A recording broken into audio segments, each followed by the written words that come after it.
Madame la Présidente, Monsieur le Président exécutif, Mesdames et Messieurs les conseillers et conseillères, effectivement quelques mots après ces différentes interventions. Alors je serai dans la première partie de mon intervention assez technique et ensuite effectivement j'aborderai le sujet politique.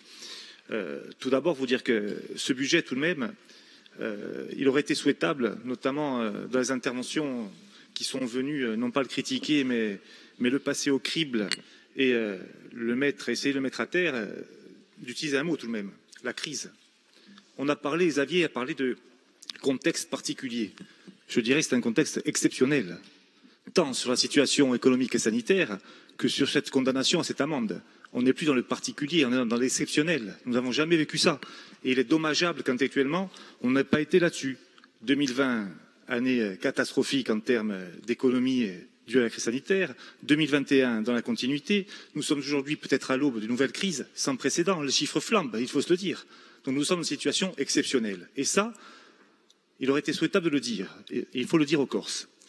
Ensuite, effectivement, on a parlé de réalité. Moi, j'ai envie de vous dire, cher Xavier, notamment, nous avons effectivement des divergences et je dirais une perception de la réalité qui est complètement différente. Complètement. Alors, avant de venir sur les chiffres à proprement dit, puisque vous avez égrené les chiffres et selon vous, je dirais, certaines irrégularités ou certaines problématiques, mais tout de même, ce budget est dans la continuité des autres, ce BS. Lors du compte administratif, nous avons eu droit à un débat qui s'apparentait plus à un débat d'orientation budgétaire qu'à l'analyse du compte administratif. Aujourd'hui, nous voilà déjà sur le prochain budget, mais c'est un BS tout de même. Nous sommes là uniquement, je dirais, pour adapter certains chiffres et terminer cette année. On n'est pas dans l'exercice budgétaire à venir. Nous aurons le temps de débattre là-dessus. Sauf que, effectivement, on nous dit qu'on veut masquer les chiffres. Non, les chiffres sont clairement dits, clairement exposés. Il y a des choix. Derrière les chiffres, il y a des politiques publiques. Et nous assumons aujourd'hui le développement de ces politiques publiques. Alors, certes, on peut sans doute faire mieux. Mais dans le contexte, c'est déjà pas mal. Nous l'avons dit, nous dégageons aujourd'hui à peu près 73 millions d'euros pour réaffecter à des nouvelles politiques publiques. Alors, 10 millions d'euros sur la politique de la ville, l'ANRU, les quinquennales vers les communes et la transition tout trouvée. Lorsque j'entends parler de suppression des 2 communes, mais c'est du fantasme. Il n'a jamais été question de supprimer les 2 communes. Nous disons que si nous avions inscrit ces 90 millions d'euros aujourd'hui, eh bien, il aurait fallu faire des choix. Mais si nous les avions inscrits ou provisionnés il y a déjà 3 ans, 20 millions par 20 millions, il aurait fallu faire des choix aussi. Parce que les finances ne sont pas extensibles. Le choix qu'a fait le président, et nous l'avons accompagné, c'est de dire oui, nous prenons un risque, bien sûr. Mais ce risque a permis aussi d'accompagner le développement et de ne pas subir cette crise, mais de l'affronter. Mettre 70 millions dans un budget, ce n'est pas rien en fonctionnement, ce n'est pas rien. Donc aujourd'hui, ce choix qui a été fait il y a 3 ans, dès 2017, de dire nous n'allons pas provisionner la totalité. Nous verrons, nous prenons le risque. Effectivement, le président nous l'avait dit, nous risquons de perdre 120 millions d'euros. 90 ici, 30 plus tard, et peut-être aussi le service public en termes de transport. Parce que derrière tout ça, il y a aussi ce risque-là, et nous allons en parler tôt ou tard, c'est que peut-être que le service public, notamment les DSP en Corse, seront supprimés. C'est une réalité. Il faudra se le dire, et il faut le dire. Donc aujourd'hui, ces 90 millions, effectivement, qui n'ont pas été provisionnés, et que nous n'allons pas inscrire, en tout cas, nous accompagnerons le président exécutif en ce sens. C'est aussi le choix de la sincérité politique. On parle de budget insincère. Mais aujourd'hui, nous, la sincérité, nous ne la devons pas à l'État, nous la devons aux Corses. On ne peut pas accepter aujourd'hui qu'on nous impose d'inscrire 90 millions sur une simple lettre du préfet, sur une condamnation qui n'est pas la nôtre. C'est une condamnation qui aurait dû intervenir aux dépens de l'État. L'État a organisé ce service complémentaire. Nous l'avons subi, Jean-Martin l'a dit, en Chantine l'a subi. Paul Jacob l'a dit, il a eu un coup de fil de Jean-Marc Ayrault, à l'époque Premier ministre, pour lui demander, sous peine de perdre les élections, de ne pas faire de vagues à la SNCM. Et aujourd'hui, nous devrions nous acquitter de cette amende qui est du fait de malversation de l'État. C'est inacceptable. Aujourd'hui, la sincérité du président exécutif, c'est de dire les Corses ne doivent pas payer. S'il doit y avoir un payeur, ça sera l'État. Ça ne peut pas être la collectivité de Corse. Alors certes, on nous parle de tutelle. Est-ce qu'il va y avoir une tutelle? Mais moi, j'ai envie de vous dire, la tutelle est déjà présente.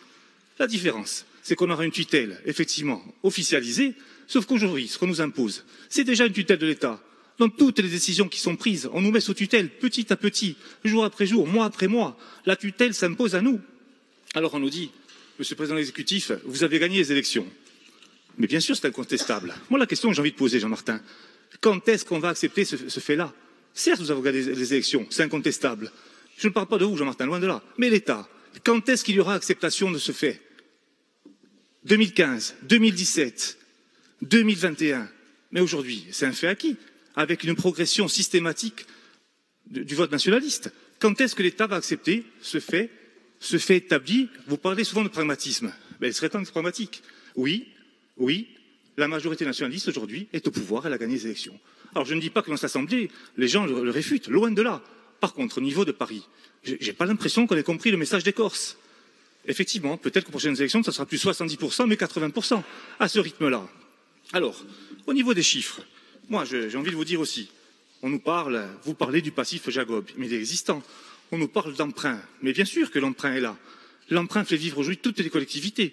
Le président l'a dit, région par région, aujourd'hui, le recours à l'emprunt est indispensable. Mais lorsque l'on emprunte en moyenne notamment pour l'investissement, 40 millions d'euros sur les 3 dernières années pour l'emprunt, ça finance 800 millions d'euros d'investissement aussi. Mais ça, il faudrait peut-être le dire, parce que lorsqu'on lit un document budgétaire, il faut aller aussi au bout du document budgétaire. Je veux dire, il y a des paramètres évidents. Aujourd'hui, le donneur d'ordre principal en termes de commande publique sur la Corse, c'est la collectivité de Corse. Si nous avions, et j'y reviens, décidé d'inscrire 20 millions en 2017, 20 millions en 2018, et ainsi de suite, ça aurait été autant de politiques publiques que nous n'aurions pas pu mener. Le budget n'est pas là aujourd'hui. Mais le budget annuel de la jeunesse et des sports dans notre collectivité, c'est 22 millions d'euros. Imaginez-vous si nous vous avions provisionné 20 millions d'euros. Ça aurait été autant de politiques publiques à mener en moins. Je ne parle pas si nous devions aujourd'hui provisionner d'un coup, et provisionner, ça serait du fonctionnement. Inscrire d'un coup, c'est 70 ou 90 millions d'euros. C'est un tiers de notre investissement annuel qui ne sera pas réalisable. Alors, bien entendu, on peut faire croire que nous allons supprimer la loi commune ou que nous avons un autre choix, c'est de dire nous allons différer dans le temps notre programmation en termes d'investissement. Mais d'un côté comme de l'autre, cet argent qui ne sortira plus des caisses de la collectivité vers l'économie corse, il manquera forcément dans la boucle. La commande publique, qu'elle soit des communes ou de la collectivité, vient quand même alimenter le circuit fermé de l'économie corse. Donc, d'un côté comme de l'autre, quel que puisse être le choix qui sera fait de dire l'aide aux communes, mais l'aide aux communes est indispensable, mais elle est tout autant indispensable que les choix d'investissement de la collectivité de Corse. Si aujourd'hui la collectivité de Corse n'est plus en mesure d'investir, c'est l'économie corse qui s'écroule. Alors, aujourd'hui, bien entendu, cette discussion que j'entends de dire est-ce qu'on doit inscrire ou pas inscrire. Je l'ai dit en commission des finances, je le répète aujourd'hui au nom du groupe, il n'est pas possible, il n'est pas envisageable d'inscrire ces 90 millions d'euros. Les inscrire, c'est accepter la sentence. Nous ne sommes pas coupables, nous ne pouvons pas accepter cette sentence. Donc aujourd'hui, la tutelle interviendra ou pas.